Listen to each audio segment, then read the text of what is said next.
All right, next up, we're gonna actually export this thing so you understand like what its relationship is to other media, because that's why we're doing this, right? Is in theory you're supposed to be using this in design, so I want you to be able to understand what how to get it onto a design presentation board. It's actually quite simple.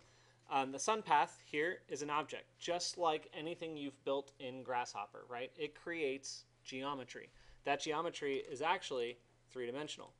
So if you're looking at it in 3D, you can actually see precisely where the sun is, and if you look down on your building, that is where the sun is coming from.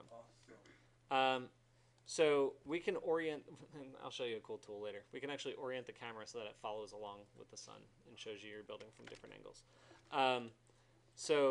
Anyway, what we're going to do here is in the top view, we can take the sun path. I'm going to do a bake, right? We haven't done much baking yet, but you know how it works. Put it on layer 1 for now. When I turn this off, oh wait, oh, it didn't work. No. Did I even hit bake? Oh, I didn't hit OK. I just hit level layer 1. OK. It's not working. Why isn't it working? Do I have layer 1 turned off? I do not.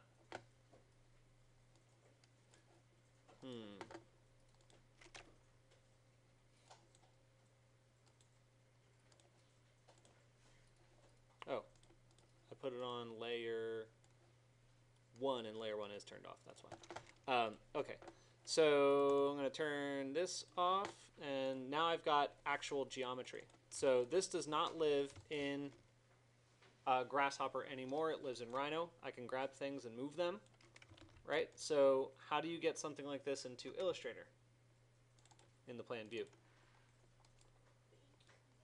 save it as a 2D file. Yeah, but you're going to make 2D first. Make 2D. Okay. Hit OK.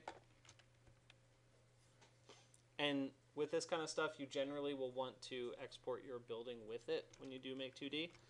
Otherwise, the context doesn't really matter. So now you've got two-dimensional geometry that's sitting in the ground plane.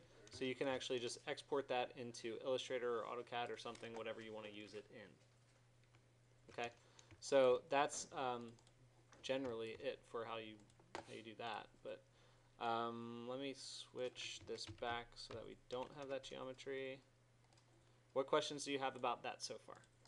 So that 2D file will open up in Illustrator?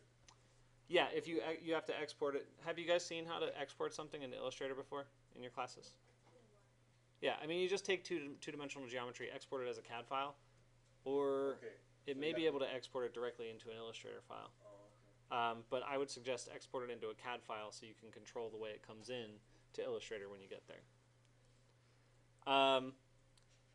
All right, so let's go to Ladybug, and let's do, there's like an orient camera one. I just need to find where it is. Just a moment.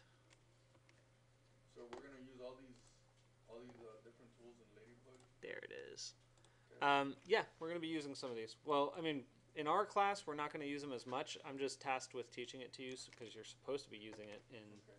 Okay. Yeah. Okay. So I dropped in under tab 3 for environmental analysis. There's a tool called Ladybug View from Sun. View from Sun. I mean, you can kind of start to plug everything in like pretty intuitively. I mean, there's a sun vector, and that would be sun vector right here.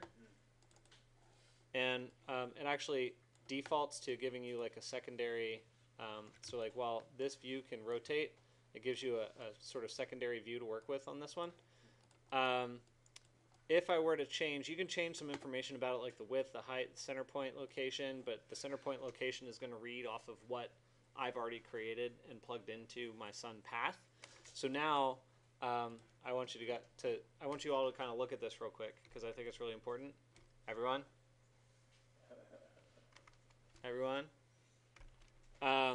So now we can actually change the day of the year and the camera is going to move with it. Or we can change the hour of the day. So we can look at it from sunrise, which is right here, all the way up to midday. and then all the way down to sunset. And we can literally see how much of our building is going to be exposed to the sun. So, I mean, it's profoundly powerful for you while you're using it for design. Okay. So you can see at sunrise we're actually getting quite a bit of sun in there. Yes? You know, for you to do that, the information that the file that you provided with the date based on, it has to be accurate, right? The EPW file? EPW file. Yes, it does. Of course it does. You want it to be as close to the location and more, like if you're just doing sun analysis, then just the longitude, latitude is more important than anything else. But if you're doing some of like the radiant heat gain analysis and all that stuff and wind analysis particularly, that needs to be like a like climate, as close to the same climate as your building is located in. That's what I was saying before. We're going to do a windrows analysis in a moment that you'll kind of understand that. Yeah. Okay. Any questions on this so far? Okay. I think that this is going to be important for you this semester when you're kind of working in design, I think. At least it's supposed to be. Yeah. Okay. Anyway. I didn't know Grasshopper could do this. Oh yeah, it's quite powerful.